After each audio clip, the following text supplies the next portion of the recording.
Mr. Kacir, we are delighted to be in your beautiful home, your beautiful country, and to again be with you. As I drove over tonight in the bus, I was thinking of December of 1974. You may recall that was when we had the President's Conference here, and it was New Year's Eve, and we met in this beautiful home. It was a magnificent way to spend a New Year's Eve, and what I remember so well about that evening was that we all came prepared to hear a long talk, but that evening was different. Mr. Kacir reversed the procedure, and he came before us and said, I'm sure you've had many speeches. Tonight I'd like to hear what you have to say. And he asked us questions, and I remember you had those pink pages and you were making many notes, and it gave us a feeling of you're really wanting to know what was on our minds. A year later, this last December, you'll recall, Mr. Kacir, Mr. Gold and I came over to Israel at the request of the Prime Minister. This was the Solidarity Conference, and I remember your eloquent opening of the meeting, calling upon us for a re-examination of our values as Jews and re-examination of our dedication to Israel.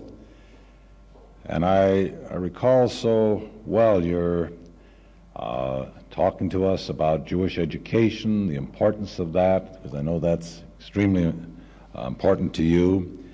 And I just wanted you to know that tonight we are here with you because we wanted to be with you, and we wanted to be with our brothers and sisters here in Israel as to show our solidarity to Israel.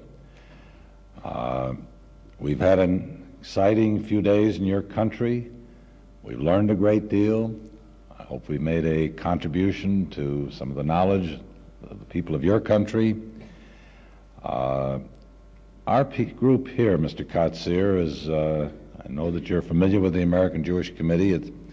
These are our governors. These are men and women from all parts of America who have a deep interest in your country. We try whenever we possibly can to interpret Israel's needs on the American scene. In addition to that, we have an educational program that we have, the Academy Without Walls, that we have in cooperation with Haifa University, and that's a very important program to the Jews of America because it provides an educational program for them. Our friends here know about you, know of the great work that you've done in this country as a scientist and the great work that you've done as president of this great country. Tonight, as we were visiting with the president in his office, he was gracious enough to say, well, how do you want this program to go tonight? And I was a little bit timid about it, but I thought, well, I'm going to ask him to repeat the procedure that we had when the President's Conference was here, where he, in effect, was asking us what was on our mind, and we would respond, and he would, of course, respond to any of the questions that we might put to him. So it's going to be a very informal evening. I think you would welcome that. So I'm going now to ask you to welcome our speaker, our good friend, the President of Israel, Mr. Kacir.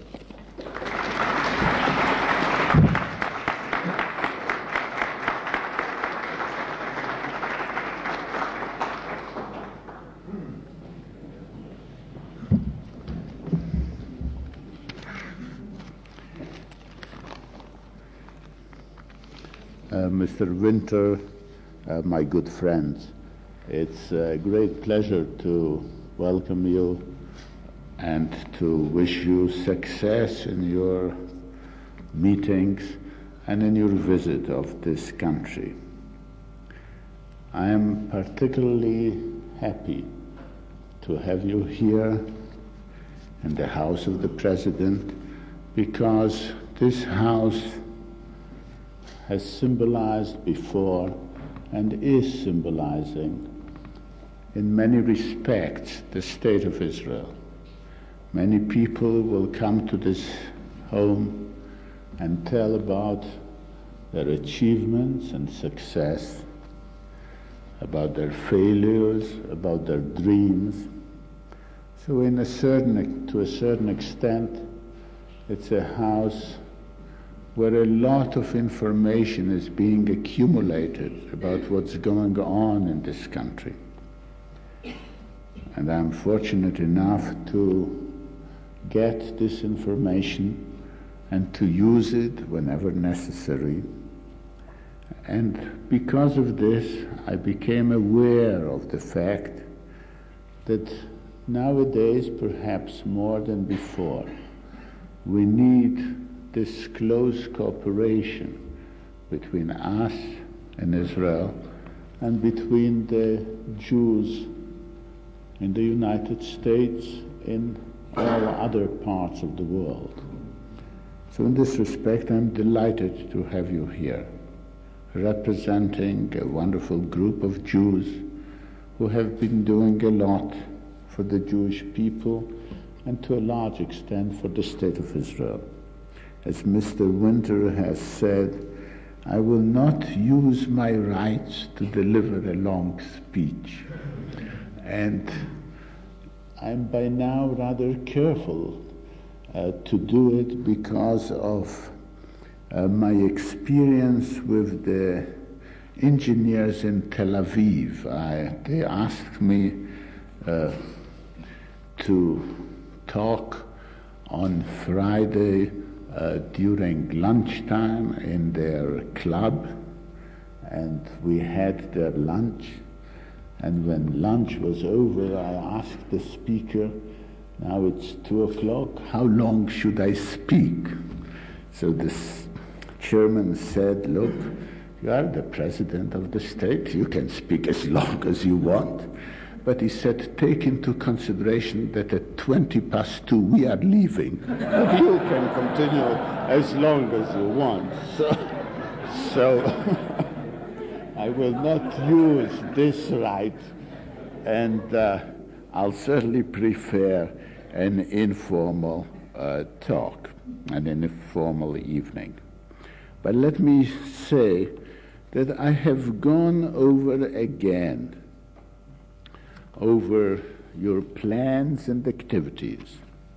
And let me say that I'm extremely happy about the things that you emphasize in your activities. The fact that you haven't forgotten the date of 1906 when the American Jewish Committee was founded because of pogroms in Russia and because of the suffering of the Jews in Russia is something that one should not forget, not even now in 1976. The fact that we are working for Jewish identity in a wise way as intellectuals and scholars warms my heart.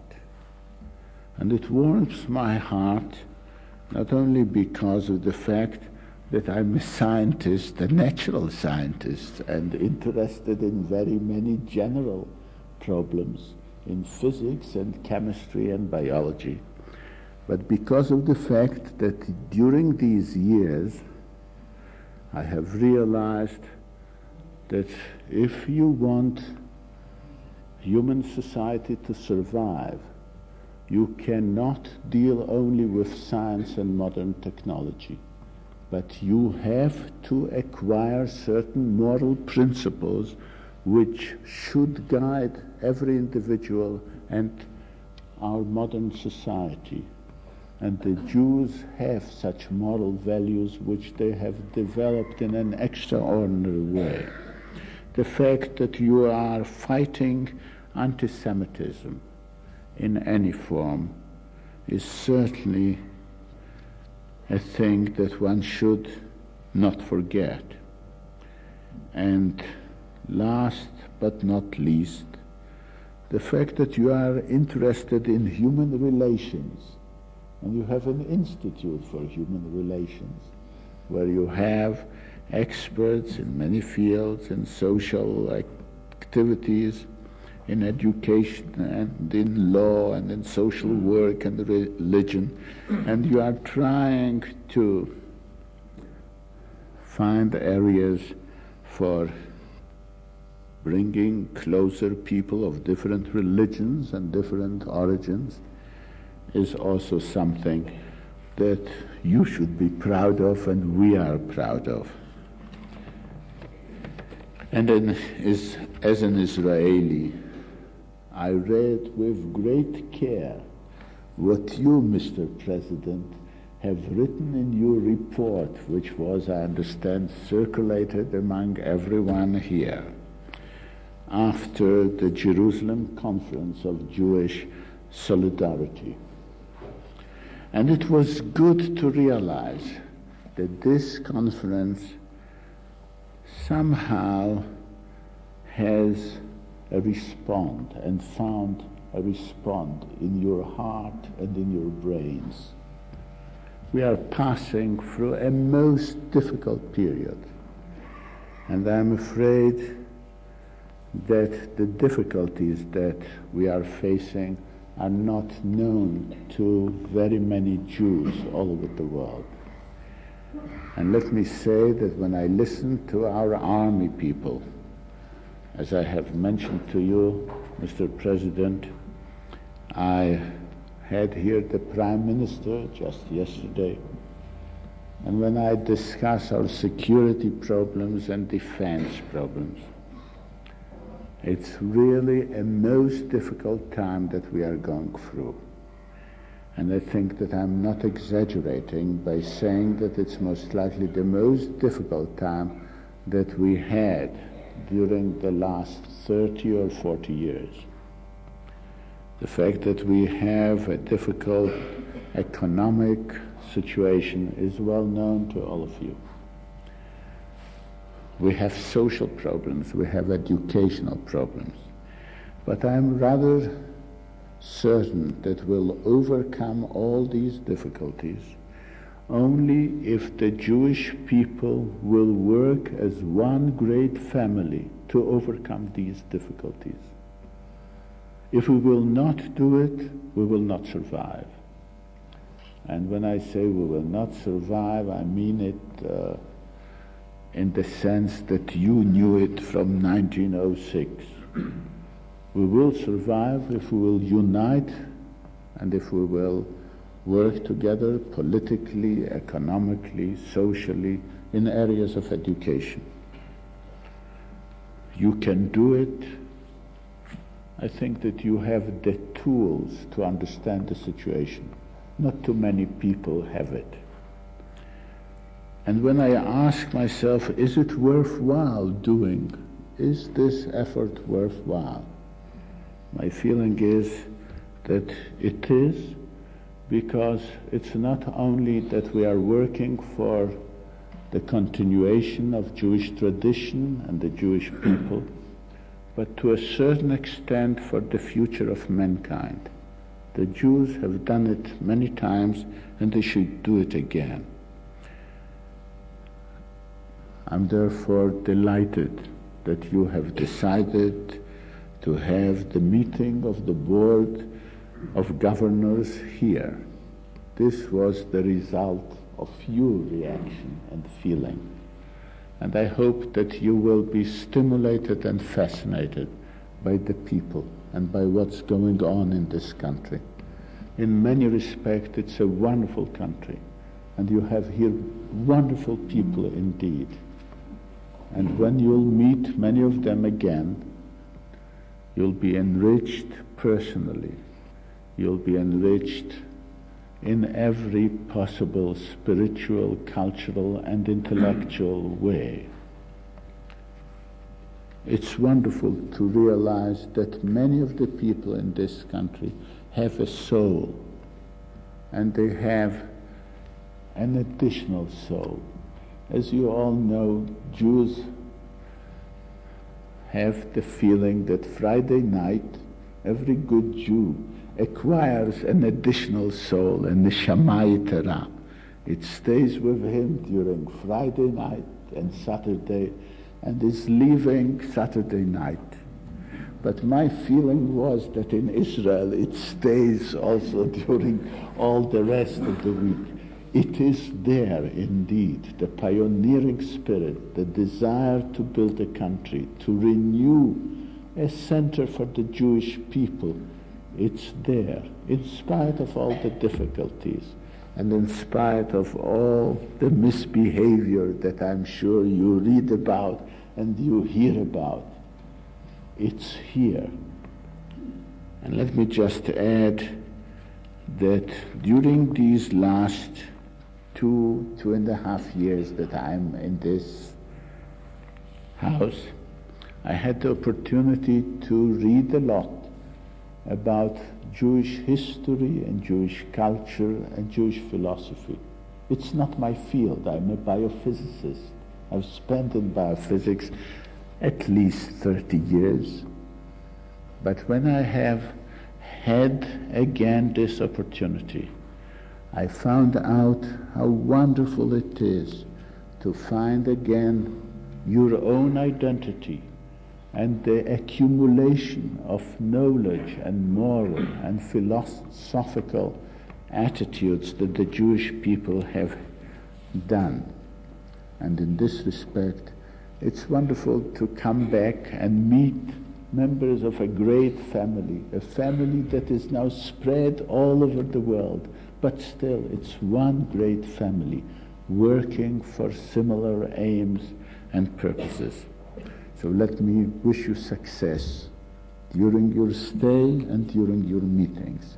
And now let's come to the informal part, and let's have questions and comments, and I'll sit down and you'll be now the chairman. You know everyone. Please.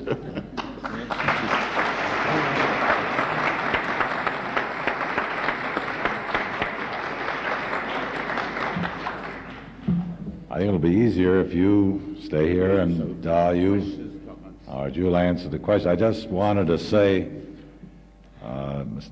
Kacir, that your remarks are very touching and very important to us. As I discussed with you, we've been on a very busy schedule. We're moving quickly through Israel. We have had many interesting and important meetings. But I think each night, as each of us come home, we give some serious thought to what the day has meant to us, what being in Israel has meant to us, how we can expand our experiences, how we can expand our dedication, which you have indicated is so important to this country. So when we leave Israel, and some are leaving Sundays, some will spend a few more days here, I can assure you that this family that you've talked about, which is such importance to you, will be here. This will be a part of the family of Israel, and we will look forward to spending many, many more years with you in Israel and the many new friends that we've made. Now, this is your time to ask questions of President of Israel. I'm sure you have much on your mind and many questions you'd like to ask. We've never had a problem in this organization getting questions. Who has the first one? Bernie Resnick. Why don't you take over and just answer the question? The board told me they're puzzled about something, and I would like the opportunity to share their puzzlement with you and to get your reaction. Some of them would have supposed that in the land of Israel, surrounded by Jewish culture, Jewish history, where Hebrew is the language of the land, there would not have been a problem of Jewish identity or Jewish consciousness. And some of us don't understand why, in our school system, it became necessary to introduce a program of Todah Yahadut, Jewish consciousness, to strengthen this Jewish identity. They would like to know what were the problems that led the school system to feel the need to intensify this consciousness. And secondly, if it is correct as alleged, it fails, why did it fail? Well, I'll try to answer and say what are my feelings about it. Now, let me start by saying the following. I have been educated in a school in Jerusalem. I got here my elementary training, and afterwards the university training, all my training was here in Jerusalem. Now, I would say the following, that during these years, I would say starting with the second or third Aliyah, people got the feeling that, look, it's true, we want to build a country. It's obvious, we have to build Israel. But in order to build a country, what is important are the things that you do and not what you talk about. If you want to build a kibbutz or moshav, no theory, abstract theory will help you. You have to work. You have to become a farmer. You should know how to use a tractor, or if you want to build a factory, you should work about it. If you want to build a town, you have to build a town or a house. Now let's also not forget that many of the Jews who came in during these early days of the beginning of this century, many of them were students and scholars, and they became here laborers because of this pioneers, because of this idea. As a result of this, many of my friends and who were young, 10, 20 years ago, whenever they would come to listen to a speaker who was a politician, even if he would know superb Hebrew, they would always ask, all right, all this talk, what has he done in this country? This was important. Now, as a result of this, I think the younger generation appreciated very much the things being done and accomplished, the practical results. Now then, something else appeared. When you learn Jewish history, as far as facts go, then you have one pogrom after the other. You have this. You start with Jews going to exile because of their fights with the Babylonians and the Assyrians and the Romans, and it goes on and on during the Middle Ages and modern times. This is Jewish history.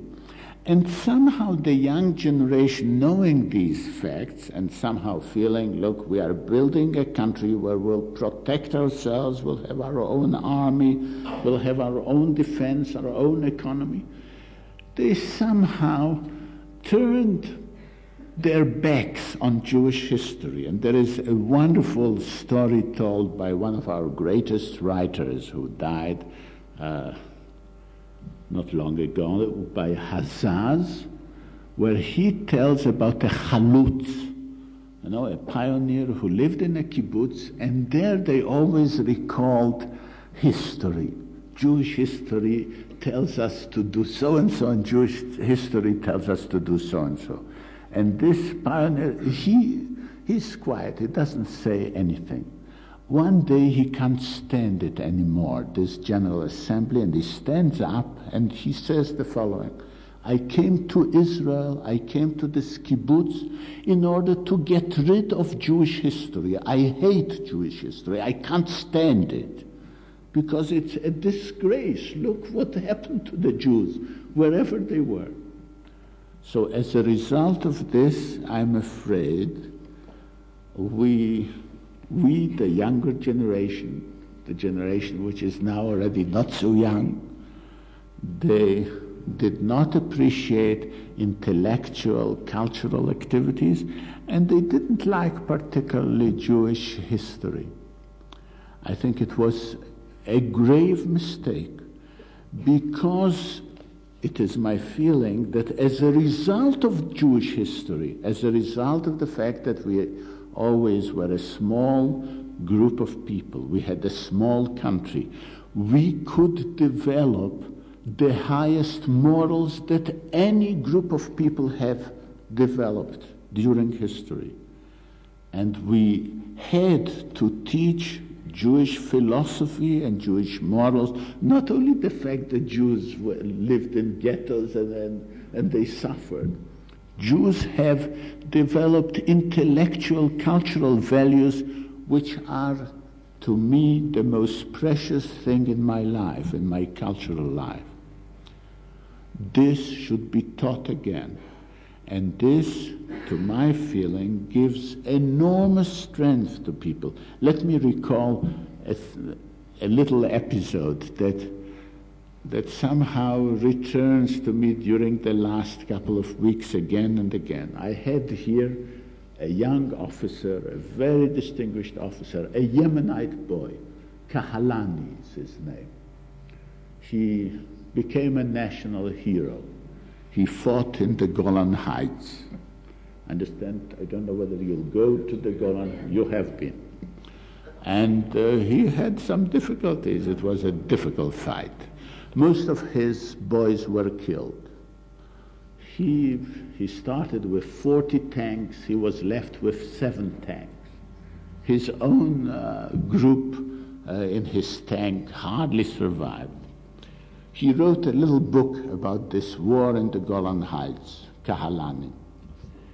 And when he came over, and he came to see the president of the state, he brought the book. I asked him, look, Kahalani, when you were fighting for your own life, for the life of your company, was Jewish education of any use to you? Did you think about education, or did you think how to kill in order not to be killed? So this Yemenite young officer says the following, look, in the back of my mind, while I was fighting for about 4 days without any break, I remembered what I studied at school, starting with my kindergarten. I remembered Yehuda HaMaccabi. I remembered the Hashmonaim. I remembered all the Jewish history that belonged to a certain family of heroes. And I thought, I should not spoil their renommé. I will continue and go with this line. And it gives unbelievable strength. Moreover, let me add another moving episode to me till this day, and it's about one of our partisans in the Warsaw ghetto, Abba Kovner. Abba Kovner was here. I have known him for many years by now. And he tells in a little group the following thing. He said, look, when we were fighting in the Warsaw ghetto, we knew that everyone will be killed.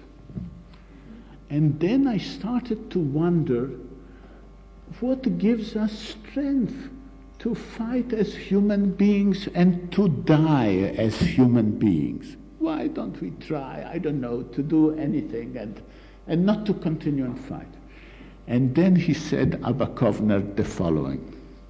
He said, if you believe in the human race and you understand Jewish history, you are ready to die as a human being and a hero because you believe that your death will enable a better and a more decent life for the coming generations. You are part of history, part of Jewish history.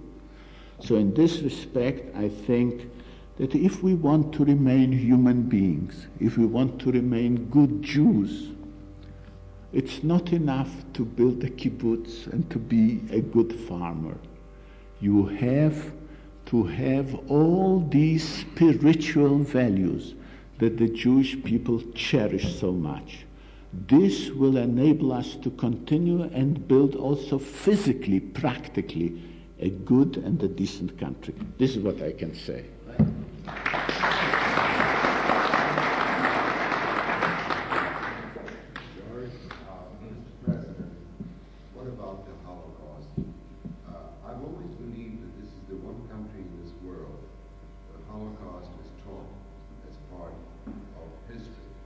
Recently, I'm told by my family and friends that there is the same lack of interest which you just described in this area? How do you see it? Now, I would say the following, that in Israel, nevertheless, let's not forget that as far as remembering on national scale, you have it to a very large extent. You have Yad Vashem. You have a special day during the year when those who have been killed and executed are remembered. You have books which are being published, very many of them, moving books, in Hebrew, some of them in Yiddish. As you know, Israel has become during the years a center of Yiddish, where many writers who write in Yiddish, and unfortunately those who still escaped from the Holocaust, very many of them write in Yiddish. But I think that the young generation, they wanted to forget. They didn't want to be part of it. I think that during the Yom Kippur War, then it came back to them.